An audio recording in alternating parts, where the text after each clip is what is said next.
आपण घेऊ आमची देत नसता कोणाला. हा मग उभं राहू की मग उभा राहा उभं राहू तुम्ही. बोला नवीन नाव काय की तुम्ही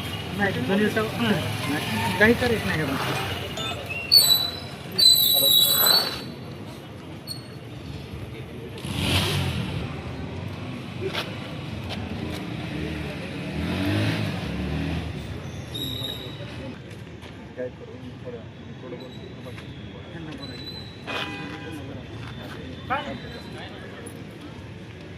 हो संकेत या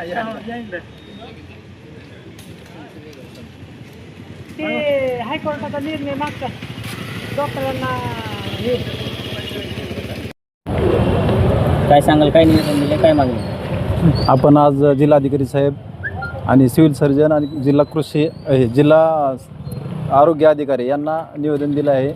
आदरणीय लोक आंदोलन न्यासचे अण्णासाहेब हजारे यांच्या संस्थेमार्फत आपण निवेदन दिलं आहे की हायकोर्ट मुंबई उच्च न्यायालय छत्रपती संभाजीनगर खंडपीठाच्या सार्वजनिक व्यवस्थेसंदर्भात की सरकारी डॉक्टरनी खाजगी प्रॅक्टिस करायची नाही. सरकारी डॉक्टरनी खाजगी प्रॅक्टिस केल्यामुळे जे सर्वसामान्यांना आरोग्यविषयी सन्मानपूर्वक वागणूक भेटायची ती भेटत नसल्यामुळे ही कोर्टानं अत्यंत महत्त्वाचा निर्णय दिलेला आहे. त्या निर्णयाची अंमलबजावणी तात्काळ व्हावी आणि कठोर कारवाई करून जे पण सरकारी डॉक्टर आहेत त्यांचे खाजगी प्रॅक्टिस बंद करावी, त्यासाठी आपण आज निवेदन दिलं आहे.